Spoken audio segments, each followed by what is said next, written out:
Hello guys, welcome to the daily late night market analysis video. मेरा नाम है अपूर। मैं डेली मार्केट एनालिसिस कंटेंट बनाता हूँ and financial markets. We talk about swing trade, intraday trades और बहुत सारी एजुकेशनल कंटेंट के बारे में हम डिस्कस करते हैं डेली।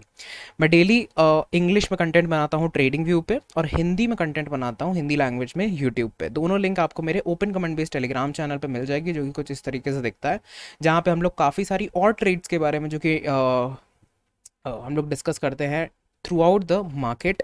ठीक है, लिंक ऑफ मेरा टेलीग्राम का लिंक जो है वो डिस्क्रिप्शन में दिया हुआ है, तो ज़रूर फॉलो करिएगा। अगर आपको और सीखना है तो ही करिएगा। चलो अब स्टार्ट करते हैं अपना एनालिसिस यहाँ से गाइस। तो सबसे पहला स्टॉक मेरे पास होगा आपके लिए Bajaj finance. And why Bajaj finance? ये देखो, ये स्ट्रक्चर हमें क्या बता रहा है, ध्यान से स्ट्रक्चर को देखो सबसे पहले तो।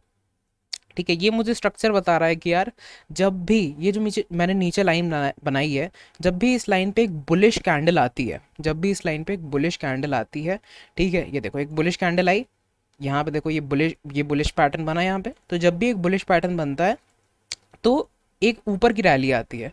ठीक है, एक ऊपर की रैली आती है, यहाँ तक की रैली आई। और इमेजिन करो इस पर्टिकुलर एरिया में भी इस तरीके की अगर एक कैंडल यहाँ सेटल होती है ऐसे, ठीक है, तो हम वहाँ से अगर ट्रेड लेंगे तो फिर से यहाँ पे एक रैली की संभावना हो सकती है इस तरीके से। तो ये मेरी ट्रेड का प्लान है। लोअर लो लोअर हाई में जब फॉर्मेशन हो रहा है, तो वो स्टॉक देखो जो कि अपने लोअर लो पे आ चुके हैं और एक लोअर हाई बनाने के लिए चल दिए हैं, तभी आप एक अच्छी स्विंग ट्रेड पकड़ पाओगे। अब अगर मार्केट और वीक होगी तो आपका स्टॉप लॉस पक्का हिट होगा। बट एक ट्रेड, एक पॉसिबिलिटी, एक हाई प्रोबेबिलिटी ट्रेड की मैं बात कर रहा हूँ, वो यहाँ पे रेडी होती हुई मुझे दिख रही है इन बजाज फाइनेंस। तो बजाज फाइनेंस उन उन स्टॉक्स में से मेरे पास होगा जो कि मैं आप लोगों को शेयर करना चाहता हूँ। ठीक है, काफ़ी अच्छा प्राइस एक्शन दिख रहा है यहाँ पे। 3 बार इस पर्टिकुलर एरिया को टच कर चुकी है और चौथी बार आ चुकी है यहाँ पे। बजाज फिनसर्व की बात करते हैं यार, तो बजाज फिनसर्व क्योंकि B210 है, ठीक है, तो सेम वे में देखो यहाँ पे, यहाँ पे, यहाँ पे, यहाँ पे, और अब फिर से जो है उसी एरिया पे आ चुकी है। तो मुझे लगता है कि ये जब भी इस एरिया पे आती है, एक रैली दिखाता है, 10% की रैली, 14% की रैली, 18% की रैली, एंड फिर से यहाँ पे 20 to 25% तक की रैली एक्सपेक्ट कर सकते हैं। और अगर लोअर हाई यहाँ से बनना है एक मार्केट में, तो लेट्स अज्यूम कि ये 20% तक जा सकता है। यहाँ से अज्यूम क्यों कर रहा हूँ मैं?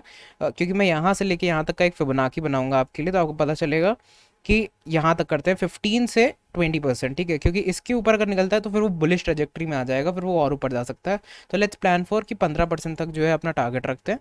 इस तरीके से एक फॉर्मेशन क्रिएट करते हैं। अगर मैं यहाँ से एक लाइन खींचना चाहूँगा, ठीक है, तो वो लाइन ऑलमोस्ट ऑलमोस्ट, ये जो लाइन है ये ऑलमोस्ट ऑलमोस्ट 0.6 फिबोनाची को भी रिट्रेस मार रही है।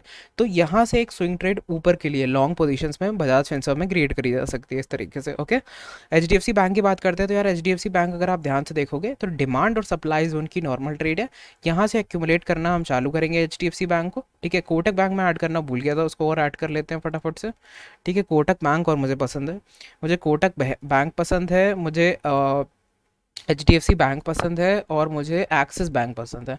मुझे ये तीनों बैंक काफ़ी पसंद आ रहे हैं इन लेवल्स पे, क्योंकि ये देखो साइडवेज मार्केट की अगर हम बात करें, जैसे भी ऊपर नीचे आ रहा है, लेकिन पिछले काफ़ी टाइम से ये साइडवेज ट्रेंड में घूम रहा है। ठीक है, अगर हम बात करें पिछले 530 दिन की, तो HDFC इसी जोन पे आके सपोर्ट लेता है और ऊपर जाता है। अब हम लोग जो है एक टेस्ट करेंगे कि अगर ये इन्हीं लेवल्स पे रह जाता है तो हम लोग एक बाई की पोजीशंस क्रिएट करेंगे। ठीक है, हम लोग एक 5 से 6% का यहाँ पे स्टॉप लॉस रखेंगे, एंड यहाँ से अपना टारगेट 25% तक का रख सकते हैं। बट उससे पहले आपको 5%, 10%, 15% के 3 टारगेट्स और लेने हैं, उसके बाद 25% जाएंगे। तो 3, 4 एंड 5, टोटल 5 टारगेट्स हम लोग स्टैब्लिश कर सकते हैं HDFC बैंक 5-5% के बेसिस पे। सेम एक्सिस बैंक में भी हमारा, अगर आप देखोगे वीकली टाइम फ्रेम पे अगर मैं जाता हूँ, तो आपको पता चलेगा कि किस तरीके से यहाँ पे प्राइस एक्शन क्रिएट कर रहे हैं। तो क्योंकि एक्सिस बैंक जो यहाँ पे फॉर्मेशन बना रहा है गाइज, उसको हम लोग कहते हैं क्लाउड बैंक फॉर्मेशन। तो क्लाउड बैंक फॉर्मेशन क्या होता है? इसका मतलब होता है कि जो भी प्रीवियस कंपनी की वैल्यूएशन चल रही थी, उसके बाद एक बहुत ही तगड़ा फॉल आया और वो कंपनी वापस उन्हीं वैल्यूएशन पे आके उसी रेंज में कंसोलिडेट करने लग गई। तो इसका मतलब अगर मैं इन लेवल्स पे पोजीशन अपनी क्रिएट करूंगा एक्सिस बैंक में, और वो ऊपर ब्रेकआउट देता है, तो उसके ऊपर जाने के चांसेस और ज़्यादा बढ़ जाते हैं। ठीक है, तो इसे क्लाउड बैंक फॉर्मेशन कहते हैं। ये काफ़ी स्ट्रॉन्ग फॉर्मेशन होता है, कंपनी की वैल्यू बताता है ये कि कंपनी जो है बाई चांस जो है उसकी वैल्यूएशन गिर गई थी, बट अब जो है वो वापस जैसे पहले काम करती थी उससे वैसे काम कर रही है। अब उससे ज़्यादा बेटर करेगी तो ब्रेकआउट मिल जाएगा, अदरवाइज उसी रेंज में कल्चर करती रहेगी। तो ये भी काफ़ी अच्छा फॉर्मेशन है वीकली टाइम फ्रेम पे। और डेली टाइम फ्रेम पे हम लोग एक बहुत ही अमेजिंग डिमांड जोन पे हम लोग बैठे हुए हैं एक्सिस बैंक, अक्यूमुलेशन के लिए अच्छी जगह। Same goes for Kotak bank. अगर कोटक बैंक का मैं monthly chart sorry weekly chart खोलूंगा यहाँ पे, तो आपको पता चलेगा कि ये तो इतना ही amazing supply demand conversion zone है कि आपको मज़ा ही आ जाएगा देख के किस तरीके से यहाँ रेजिस्टेंस लेता था, फिर ब्रेकआउट देके यहीं से सपोर्ट लिया और फिर से यहीं से सपोर्ट ले रहा है।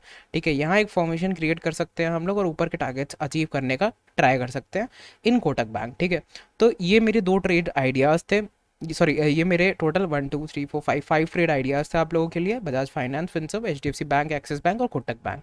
ठीक है, आई होप आपको एनालिसिस पसंद आया हो। निफ्टी बैंक निफ्टी की बात हम लोग कल मॉर्निंग में ही करेंगे। ठीक है, बट उससे पहले मैं आपको बैंक निफ्टी का एनालिसिस थोड़ा बता देता हूँ यहाँ पे कि बैंक निफ्टी में, और ऑल्सो इन सब चीज़ों का अपडेट आपको टेलीग्राम पे ही मिलेगा कि किस तरीके से कब एक्टिवेट हो रही हैं ट्रेड्स और क्या हो रहा है। तो वो सब आप टेलीग्राम लिंक डिस्क्रिप्शन में दी गई है, तुरंत फॉलो से कर लीजिए। अगर आप लोगों को और एजुकेशन चाहिए, ठीक है, जिन लोगों को कॉल्स चाहिए, एडवाइस चाहिए, तो मत करना फॉलो, बिल्कुल मत करना फॉलो।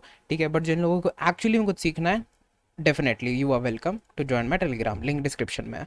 यहाँ पे ये देखो 1 2 3 4 जो 4 बार हिट कर चुका है इस रेजिस्टेंस लेवल को बैंक निफ्टी। अगर यहाँ से साइडवेज या थोड़ा गैप अप खुलता है तो हम एक बाइंग पोजीशन क्रिएट करेंगे बैंक निफ्टी में, and with the stop loss of 250 points, 250 से 200 पॉइंट का स्टॉप लॉस लेके हम लोग 350 पॉइंट्स तक का एक प्ले जो है क्रिएट कर सकते हैं इन बैंक निफ्टी। तो ये मेरा प्लान रहेगा कल का लॉन्ग जाने का बैंक निफ्टी पे। बाकी कोई भी ट्रेड्स जो है मैं इनिशिएट नहीं करूँगा अनटिल अनलेस हांग सेंग कल जो है ओपन हो जाती है और अपना 9 बज के 7 मिनट पे प्राइस एक्शन बाहर आ जाता है कि किस तरीके से हम लोग कहाँ ओपन हो रहे हैं एग्जैक्टली, तब मैं टेलीग्राम पे आपको अपडेट करूंगा बाकी सारी चीज़ें। Thank you so much for watching the videos. बाकी मिड कैप, स्मॉल कैप और सारी ट्रेड के बारे में हम लोग डिस्कशन करेंगे, बट बाद में करेंगे जैसे जैसे मार्केट थोड़ा समझने की कोशिश करेगी। Thank you so much, will see you on Telegram. कोई भी डाउट्स हो, कोई भी issue, you can ask me there.